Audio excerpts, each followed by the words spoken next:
Recording in progress.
Hello ಹಾ ma'am.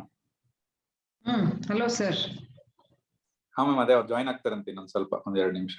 Okay, ನಾನು audible ಇದೀನಲ್ಲ sir? ಹಾ, ಆಡಿಬಲ್ ಇದ್ದೀರಾ. ಓಕೆ. ಆಮೇಲೆ ಎಲ್ಲರೂ ಜಾಯ್ನ್ ಆದ್ಮೇಲೆ ವಿಡಿಯೋ ಆನ್ ಮಾಡ್ಕೊಳ್ಳಿ.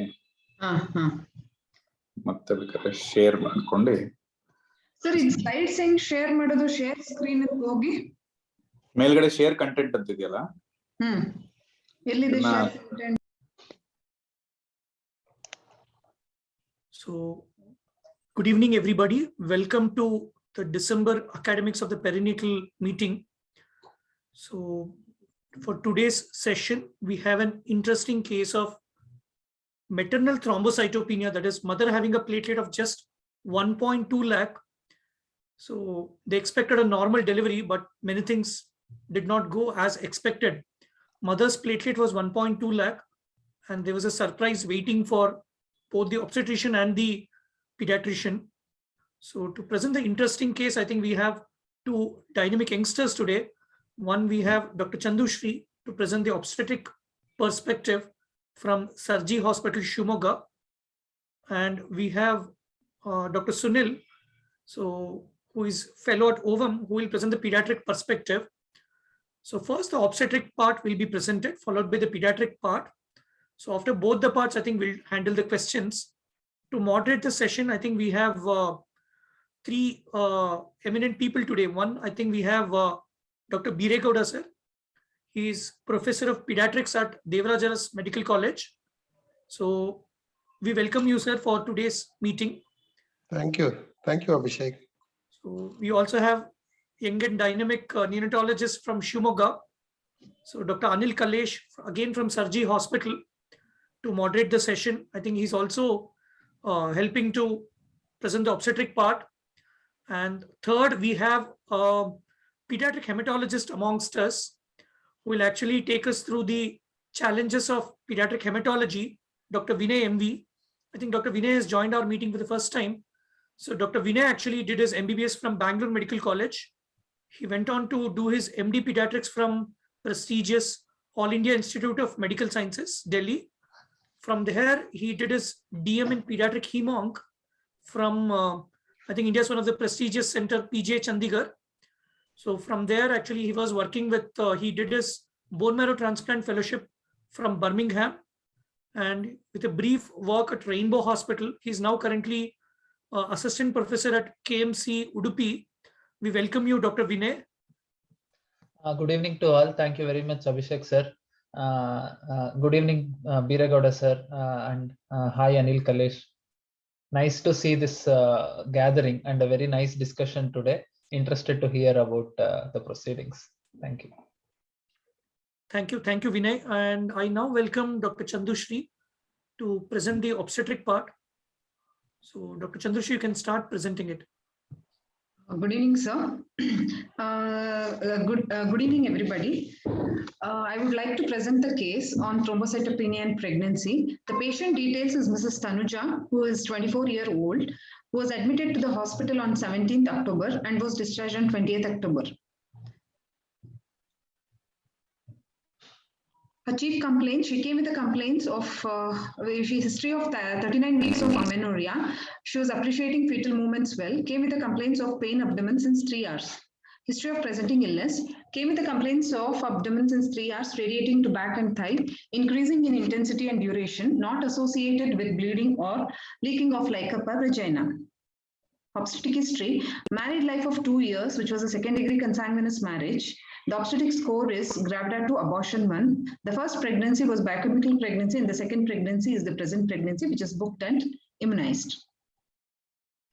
Coming to the antenatal history, the first trimester pregnancy was confirmed by urine pregnancy test at 5 weeks of pregnancy. No history of hyperemesis, fever with rash, radiation exposure or intake. No history of spotting or bleeding per vagina. Early pregnancy scans was done and cardiac activity was confirmed, and later nuchal translucency scan was done, which was told to be normal.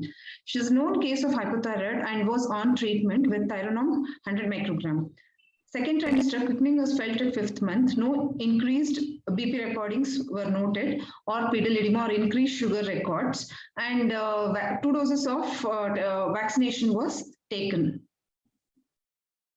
Menstrual history, she had regular cycles of 5 by 28 to 30 days cycle. No history of menorrhagia. Her LMP was 12/1/2021, and her EDD was on the scan EDD 24/10/2021. Period of gestation is 39 weeks. Past history, she is a known case of hypothyroid on treatment and known case of ITP, who was undergone splenectomy 10 years back. No bleeding manifestations in the mother. Medical history, no history of diabetes mellitus, hypertension, bronchial asthma, bleeding disorders, or any other drug intake. Family history, nothing significant. Immunization history, she has taken 2 doses of TT in pregnancy, pneumococcal and meningococcal vaccines taken prior to pregnancy. General physical examination, temperature was normal, afebrile, saturation was 98%, pulse rate was 100 beats per minute, BP was 120/80, cardiovascular examination,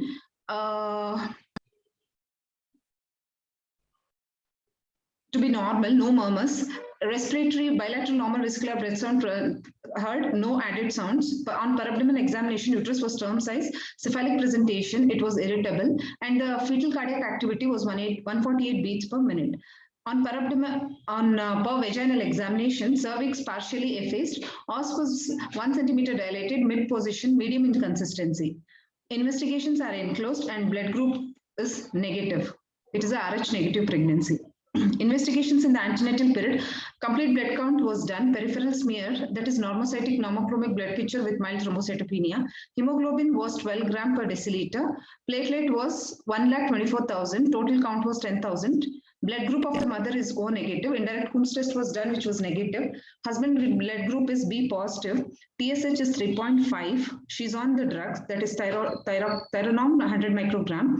And other parameters like renal function test, liver function test, coagulation profile, PT, APTT, INR was done, and which was within normal limit. All the serology was screened and it was non-reactive.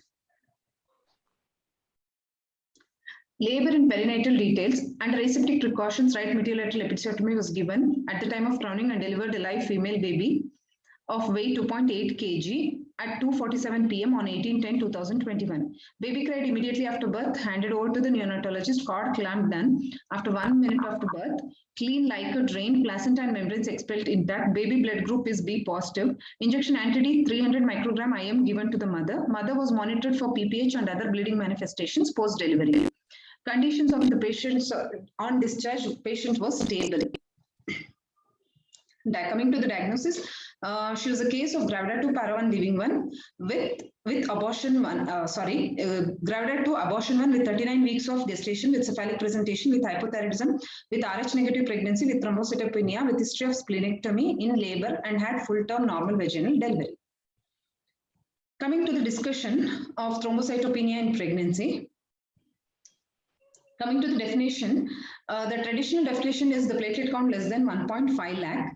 And the second most common hematological condition in the pregnancy after anemia. It accounts to 5 to 10% of women during pregnancy or immediate postpartum period. The normal range of platelet count in non-pregnant is 1.6 to 4.1 lakh. This is the distribution of the platelet count in the healthy pregnant woman at term. The x-axis shows the platelet count and the y-axis shows the percentage of women, the pregnant woman.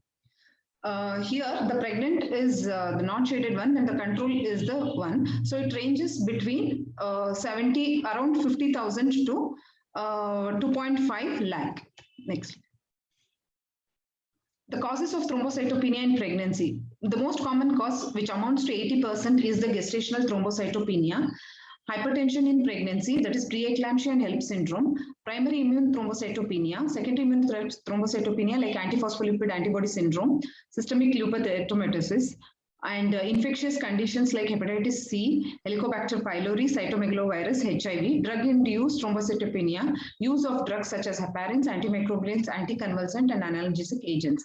Association with systemic conditions like disseminated intravascular coagulation, thrombotic thrombocytopenic purpura, HUS, splenic sequestration, bone marrow disorders, and nutritional deficiencies, and other congenital thrombocytopenia.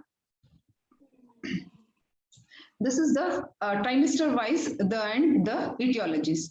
Coming to the first trimester, immune thrombocytopenia, that is ITP, is the most common in the first trimester. Other causes are hereditary thrombocytopenia and thrombotic microangiopathies. Coming to the second trimester, we have divided into platelet greater than 1 lakh and platelet count less than 1 lakh. More greater than 1 lakh, then we will be suspecting gestational thrombocytopenia, as I told before, which is most common, and ITP, preeclampsia, and HELLP syndrome. In the later second trimester, the most common in the ITP and preeclampsia, HELLP syndrome, gestational thrombocytopenia. In the third trimester, platelet count more than 1 lakh is gestational thrombocytopenia, which is most common, and preeclampsia and HELLP will be the second most common. If the platelet is less than 50,000, then preeclampsia, HELLP syndrome will be the most common cause, and ITP and other gestational thrombocytopenias. These are the schematic representation of the etiologies in the different trimester in pregnancy. As I've told you before, in the first trimester, ITP is the most common cause of thrombocytopenia. In the second trimester, gestational thrombocytopenia will be the most common cause in the late second trimester and the third trimester. The platelet are divided according to the count of the platelet. More than 1 lakh is gestational thrombocytopenia in second trimester, and less than 1 lakh is ITP. In third trimester, if it is more than 1 lakh, it will be gestational thrombocytopenia. If it is less than 50,000, then we have to go for suspect preeclampsia and HELLP syndrome. Gestational thrombocytopenia is called incidental thrombocytopenia of pregnancy. It affects 5 to 11% of the pregnant women, accounting for about 75% of all the cases of thrombocytopenia in pregnancy. And the pathogenesis is uncertain. It is proposed pathogenesis is hemodilution and enhanced clearance. There's no definitive confirmative test, and it is the diagnosis of exclusion. Gestational thrombocytopenia has 5 key characteristics. That is, onset can occur at any point in pregnancy, most commonly in the second to third trimester, with most cases having a platelet count more than 70 to 75,000. However, some cases have been described with platelet count less than 40,000. Asymptomatic, they are asymptomatic with no history of bleeding, no history of thrombocytopenia outside the pregnancy. Platelet counts usually return to normal within 1 to 2 months after giving birth. Incidence of fetal and neonatal thrombocytopenia and setting of gestational thrombocytopenia is low. The recurrence in subsequent pregnancies 14 to 14.2 times more. That is, in the subsequent pregnancies, the recurrence rate is 14.2. Immune thrombocytopenia occurs in 1 in 1,000 to 10,000 pregnancies, that is 1 to 4%, mean has taken 3%. Isolated thrombocytopenia plus absence of other etiologies. Pathogenesis is impaired platelet production and T-cell mediated. No pathognomonic signs or symptoms or diagnostic tests for ITP, making it a diagnosis of exclusion. 15 to 35% of mothers require treatment even prior to the management of labor and delivery. Coming to the classification of ITP, it is classified as primary ITP and secondary ITP. Primary is the acquired immune-mediated disorder characterized by isolated thrombocytopenia in the absence of any obvious initiating or underlying cause. Whereas secondary ITP include all forms of immune-mediated thrombocytopenia that are due to the underlying disease or to drug exposure. Based on the duration, it is newly diagnosed, persistent for 3 to 12 months, chronic is 12 months or more. When should primary ITP be suspected? It should be suspected in a healthy mother with no history of bleeding, no medication history, no relevant family or gestational history of concern. Platelet count below 70,000 or 80,000 in the first or second trimester. Peripheral blood smear notable only for thrombocytopenia without unusually small or gained platelets. With history of splenectomy for low platelet counts in pre-pregnancy period. Treatment is the management, coming to the management of ITP, treatment is initiated for bleeding when the platelet count falls below 20,000 to 30,000 and for procedures and delivery like cesarean. Data indicate an increased risk of bleeding if platelet count is below 20 to 30,000 for a vaginal delivery or below 50,000 for cesarean sections. This is the therapies for immune thrombocytopenia, that is ITP in pregnancy. The most commonly given therapies are the corticosteroids and the immunoglobulins, which are considered as the first line treatment. The second line treatment is the splenectomy, azathioprine, cycloprine, rituximab. All these are the second line treatment. But first, the most common treatment is the corticosteroids and the IV immunoglobulins. Management with immunomodulation. Dapsone associated with risk of hemolytic anemia and hyperbilirubinemia in the newborn. Rituximab is not known to be teratogenic but has been associated with prolonged B-cell lymphocytopenia and the need to delay vaccination in neonates exposed in utero. When clinically appropriate, rituximab should not generally be used within at least 6 months of planned conception. ITP does not prevent thrombosis. Therefore, the thromboprophylaxis and anticoagulation should be managed according to the standard protocols.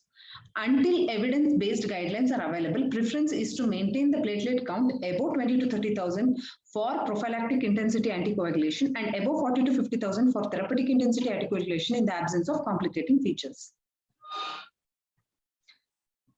This is the differential diagnosis of gestational versus autoimmune thrombocytopenia. That is the comparison between the gestational thrombocytopenia and autoimmune thrombocytopenia. The percentage of thrombocytopenia in pregnancy in gestational thrombocytopenia is 75%, whereas in ITP is 3%. Usual time of onset during pregnancy is late second and the third trimester. But ITP or autoimmune one is in the first and early second trimester. Clinical course during the pregnancy will be asymptomatic in gestational thrombocytopenia, whereas elevated rate of spontaneous bleeding if platelet count is below 20,000 in ITP. History, no prior history of bleeding will be there in gestational thrombocytopenia, whereas bleeding tendency that manifested itself before pregnancy like petechiae is more common in autoimmune thrombocytopenia. Platelet count indicating the diagnosis is usually the platelet counts will be more than 1 lakh and less than 1 lakh in ITP. Fetal thrombocytopenia will be not seen in gestational thrombocytopenia, but possibility of fetal thrombocytopenia and autoimmune thrombocytopenia will be there. Course of platelet count after birth. The normalization takes place within 2 weeks. There is a rise possible in autoimmune thrombocytopenia after the delivery. Treatment, as I told you before, for ITP, the autoimmune one is prednisone, the corticosteroids, and the immunoglobulins. There's no treatment required for gestational thrombocytopenia. The thrombotic microangiopathies, pregnancy-specific thrombocytic microangiopathies are preeclampsia, hemolysis, elevated liver, that is HELLP syndrome, and microangiopathies specific to, not specific to pregnancies are TTP and hemolytic uremic syndrome. Preeclampsia is by far the most common cause of thrombocytopenia associated with evidence of microangiopathies presenting in the late second or in the third trimester of pregnancy, that is 32 to 34 weeks of gestation. Infrequently, preeclampsia with associated thrombocytopenia develops during the first week postpartum. More delayed presentations have been reported. Approximately 50% of the women with preeclampsia develop thrombocytopenia with platelet counts generally above 1 lakh and not 50,000 unless they are superimposed complications. HELLP syndrome. It's a variant of preeclampsia, severe thrombocytopenia, fulminant microangiopathic hemolytic anemia, profoundly elevated liver enzymes, overt clinical disseminated intravascular coagulation is rare, but biochemical changes consistent with DIC may be present in up to 10% of women and can be a marker of disease progression. Management of thrombocytopenia in preeclampsia. The primary treatment of maternal thrombocytopenia, that is platelet count less than 1 lakh associated with severe features of preeclampsia or HELLP syndrome, is delivery. Gestational hypertension or preeclampsia with severe features is diagnosed at or beyond 34 weeks of gestation, delivery after maternal stabilization or with labor or rupture of membranes. Delivery should not be delayed for administration of corticosteroids late preterm period, in the late preterm period. Expected management in selected case to be done. Course of preeclampsia. Major hemorrhage is infrequent in patients with preeclampsia, but minor bleeding such as operative oozing oozing from the operative sites during cesarean delivery is common. Platelet transfusion occasionally is needed to improve the hemostasis in patients with platelet count less than 50,000 or suspected DIC. Transfusions are less effective in the woman because of the accelerated platelet destruction. An exception is the patient undergoing cesarean delivery. Consensus guidelines recommend the platelet transfusion to increase the maternal platelet count to more than 50,000 before the major surgery.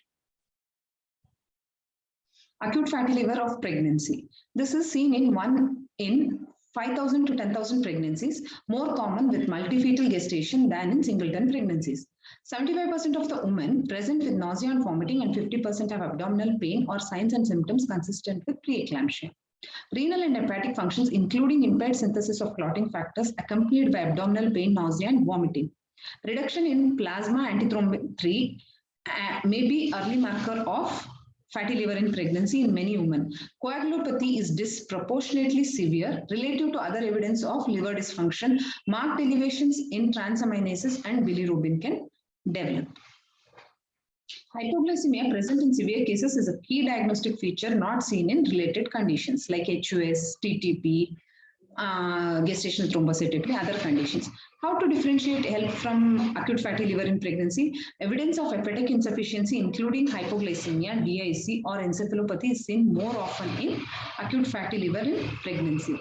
Imaging modalities are not helpful in differentiation. Maternal thrombocytopenia is not uncommon, but severe thrombocytopenia is infrequent. Coming to the clinical and laboratory features of pregnancy-associated microangiopathies. As we discussed before, the elevated blood pressure is predominant in preeclampsia, and the neurological symptoms are more common in TTP. The abdominal symptoms are more common in the preeclampsia to some extent, that is mainly in the right upper quadrant pain, as it is most common that patient is going in for the severe preeclampsia, and here in acute fatty liver in pregnancy, abdominal symptoms are more prominent. Fever and easy bruising are present in TTP and hemolytic uremic syndrome, and thrombocytopenia, that is usually the platelet is significantly decreased in TTP, and thrombocytopenia will be present, but it is significantly decreased in TTP. The hepatic dysfunction and inflammation is more prominent with the acute fatty liver in pregnancy. As I told you, coagulopathies are more significant. Changes in the coagulopathy is mainly seen in acute fatty liver in pregnancy. And LDH, microangiopathic hemolytic anemia, is significant in TTPs. And ADAMS 13 activity is less than 10% in TTP and more than 30% in acute fatty liver in pregnancy. Fetal implications of acute fatty liver in pregnancy. Treatment consistent of supportive management and resuscitation of the mother with aggressive replacement with packed red cells and fresh frozen plasma to maintain the adequate perfusion to vital organs. So antithrombin 3 concentrate and platelets may be useful in severely affected mothers. Stabilization of the mother and prompt delivery of the fetus is indicated irrespective of the gestational age. Considerations for subsequent pregnancies: an inherited defect in the mitochondrial oxidation of fatty acids, that is the long chain 3-hydroxyacyl-CoA dehydrogenase deficiency, is identified in up to 20% of the affected fetus. Accumulation of these metabolites produced by the fetus or the placenta is hepatotoxic to the mother. This is an autosomal recessive fetal inborn error of metabolism, that is the mitochondrial fatty acid oxidation, that carries a 25% chance of recurrence in the subsequent pregnancy. However, placing the mother on a diet effective for treating LCHAD, that is long chain 3-hydroxyacyl-CoA dehydrogenase in newborn, has not been shown to reduce the risk of recurrent fatty liver in pregnancy.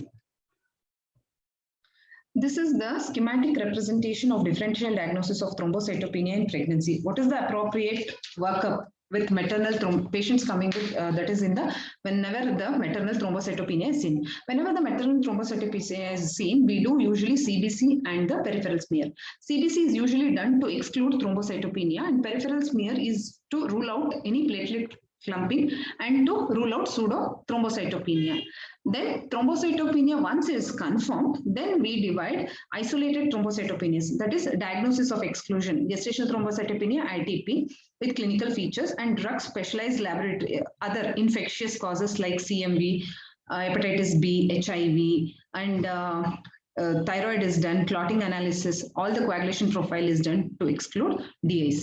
Cystiocytes, here it is, if it is present, then we suspect TTP, hemolytic uremic syndrome, HELLP syndrome, DIC. With the clinical features, we go on, we will proceed to do the LDH transaminases, hepatoglobulins, fibrinogen, and antithrombin 3. Hemolytic anemia is suspected. If it is hemolytic anemia, then Evans syndrome, reticulocytes, LDH, direct Coombs test will give us a relevant diagnosis. Then if the platelet morphology is seen, then if there is a family history, it will suggest this is hereditary thrombocytopenia. If there is a blast, dacrocytes, Plager-Hewitt cells, bone marrow disease is suspected, that is leukemia.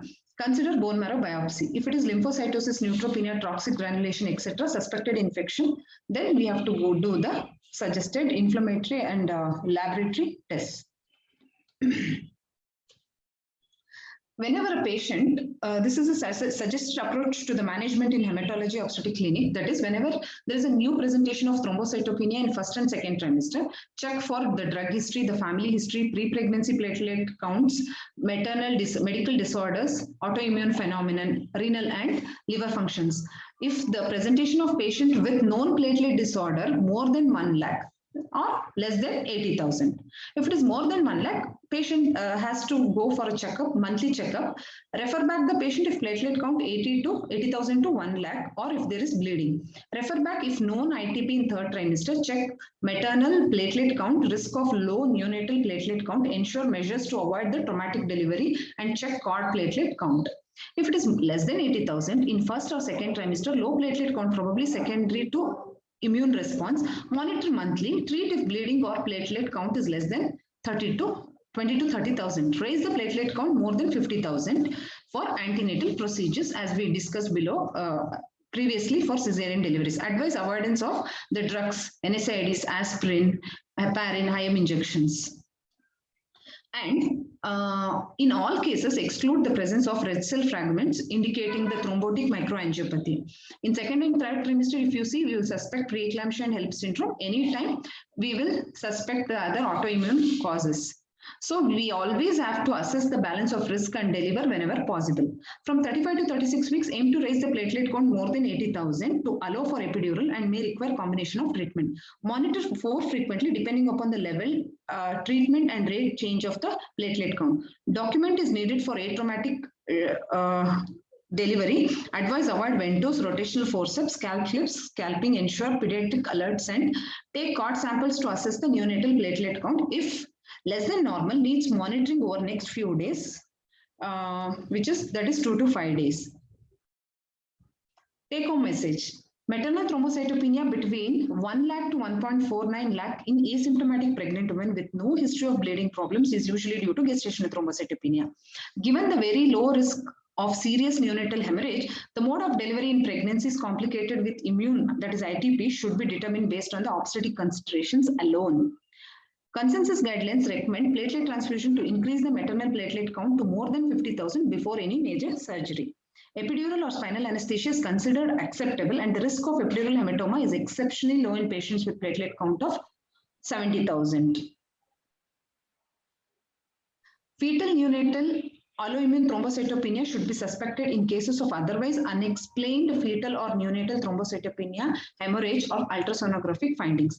Delivery is recommended when gestational hypertension or preeclampsia with severe features is diagnosed at or beyond 34 weeks of gestation after maternal stabilization or with labor or rupture of membranes.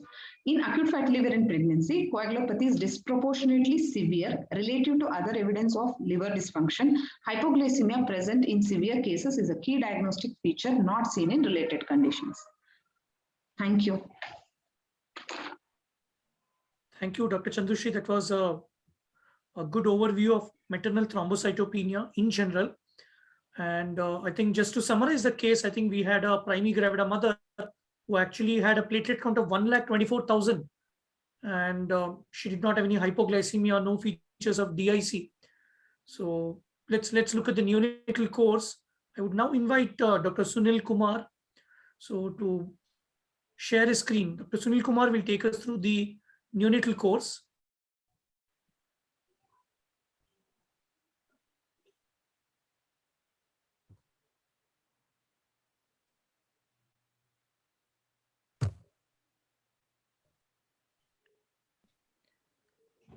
Sunil, you can make a slideshow, yeah. Sunil, you can start.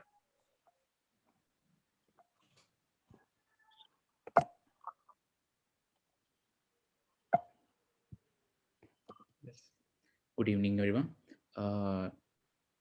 Thank you, Dr. Chandrashri, for this wonderful presentation from the obstetric perspective. I'll be presenting regarding the approach to early onset thrombocytopenia from the neonatal perspective. So to summarize, we had a primary gravida mother who was a suspected case of immune thrombocytic purpura who underwent splenectomy 10 years back.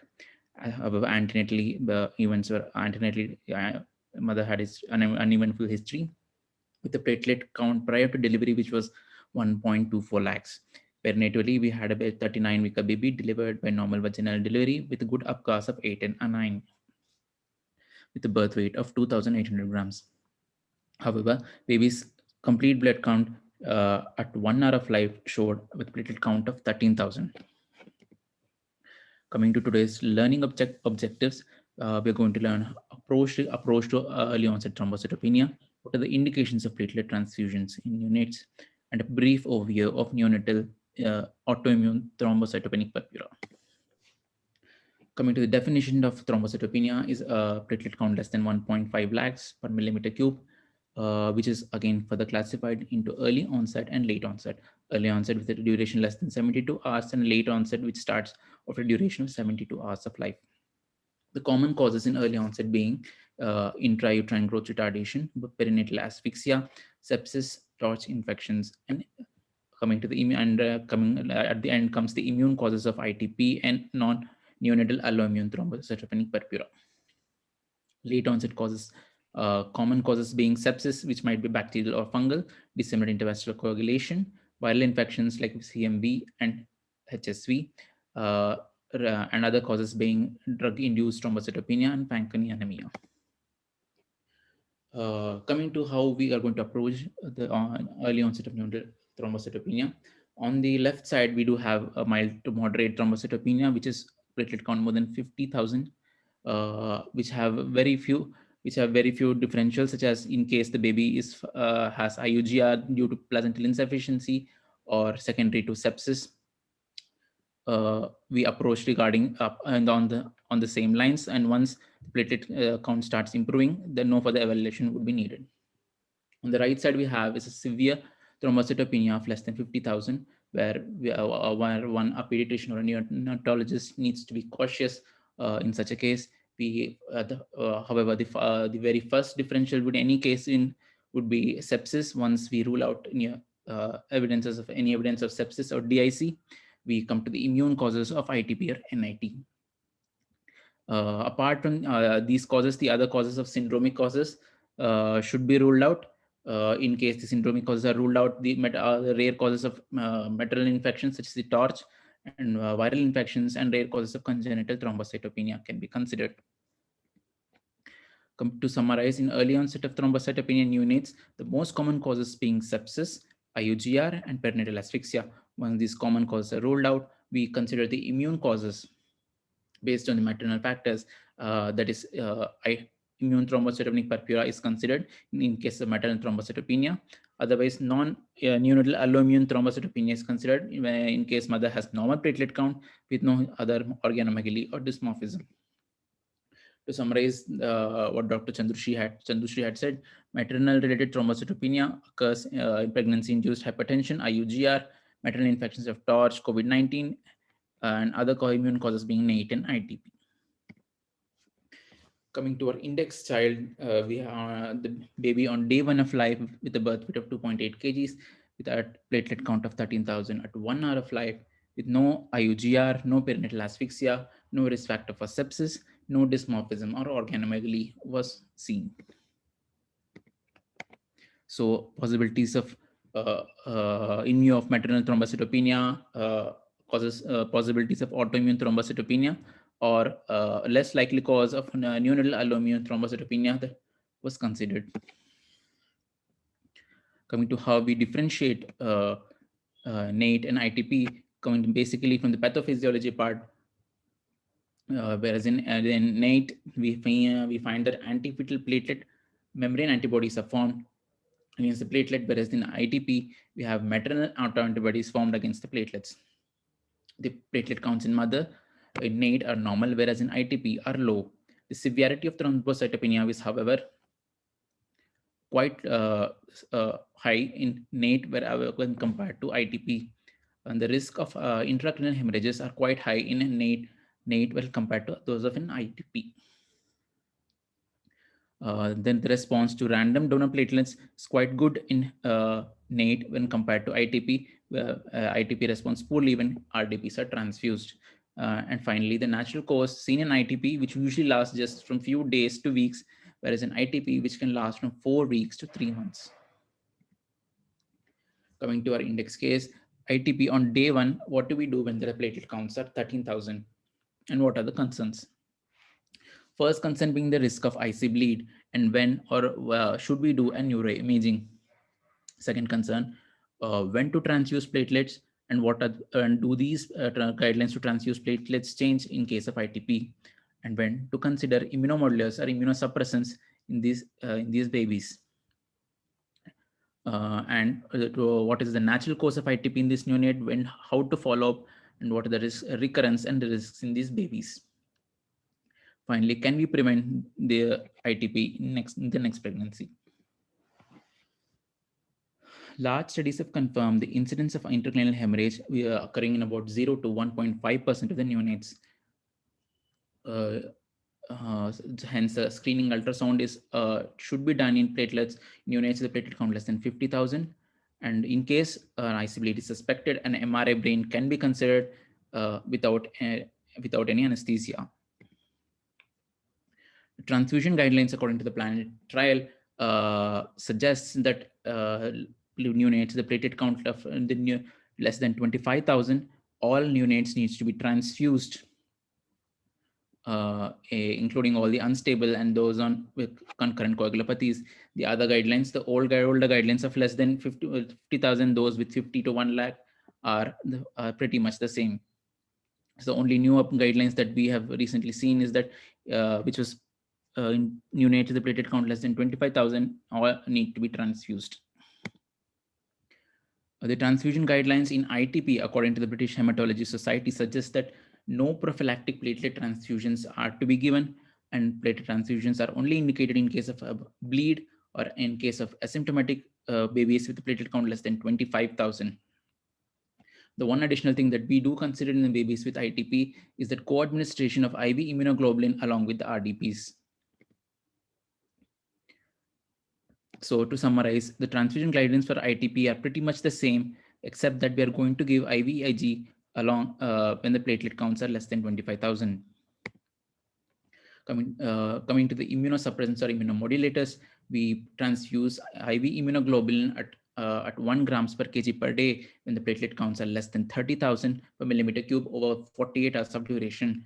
And once we give a first dose of IVIG, we wait for a duration of 3 to 7 days to see the response, so that the platelet counts may increase up to more than 50,000. A second dose of IVIG may be considered when at 1 grams per kg at the duration of usually at 4 to 6 weeks of life, in case the platelets count fall less than 50,000. The immunosuppressants of steroids are considered given at a dose of 1 to 2 milligrams per kg per day over the duration of which is tapered over duration of 1 to 2 weeks in case there is poor response to IVIG.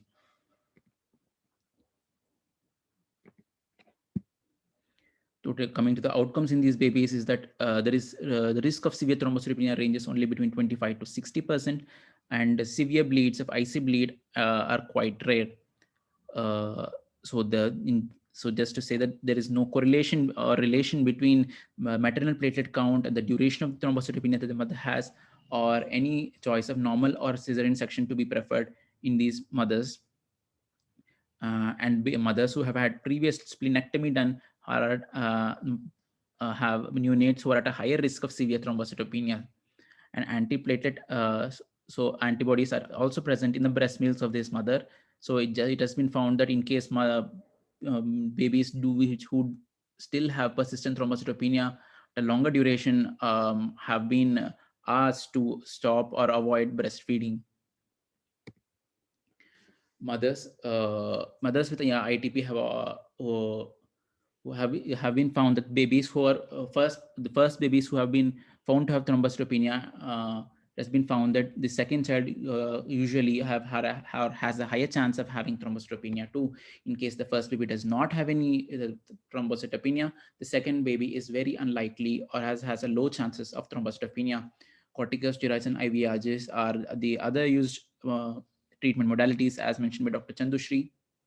And the other trials regarding rituximab use of L-Trombopag or romiplastin are still underway. Coming to our index case, who presented with the thrombocytopenia of 13,000 at 1 hour of life. An RDP was transfused. RDP was transfused day 1 of life with an IVIG transfused at 1 gram per kg per day or 48 hours. Since the platelet count was less than 25 or 30,000, a USG cranium was done and did not show any IC bleed. On day 2 of life, however, the platelet count still remained less than 23,000, and we had to transfuse another RDP. Even after transfusing first dose of IV immunoglobulin, it was found that the baby on day 6 of life still had thrombocytopenia of 22,000, and hence we had to give a second dose of IVIG at the same dose. After the second dose of IVIG, the baby's platelet counts gradually improved, and we had discharged the baby around day 8 of life. The baby was followed up once in a week with a CBC done once in a week, and we were found almost 3 weeks of life. That is at day 25. We found that baby had platelets counts falling less than 25,000 to 25,000 again, and had to be readmitted. And we gave another dose of IVIG at the same dose at 1 gram per kg per day, and the baby was started on steroids at 1 milligrams per kg per day, which was tapered over next 2 weeks. The baby was followed weekly. However, currently at day 6 week of life, baby has again shown a trend of falling platelet count of up to 1.26 lakhs. As said earlier, these babies may take up to 3 months for the disease process to subside. So to summarize, in all cases of maternal thrombocytopenia, we ought to send babies cord platelets. In case maternal ITP can cause moderate to severe thrombocytopenia, the risk of IC bleed in these neonates is quite less. But however, a screening USG needs to be done when the platelet counts are less than 50,000, and an IVIG is given in case platelet counts fall less than 30,000. Steroids are rarely a treatment option, and in case of babies do not respond to IVIG. And platelet transfusion in case of any sort of bleeds or platelet counts which fall less than 25,000. And ITP-related thrombocytopenia can usually last up to 1 month to 3 months. So the risk of neonatal thrombocytopenia can occur even in the next pregnancy in case it occurs in the first.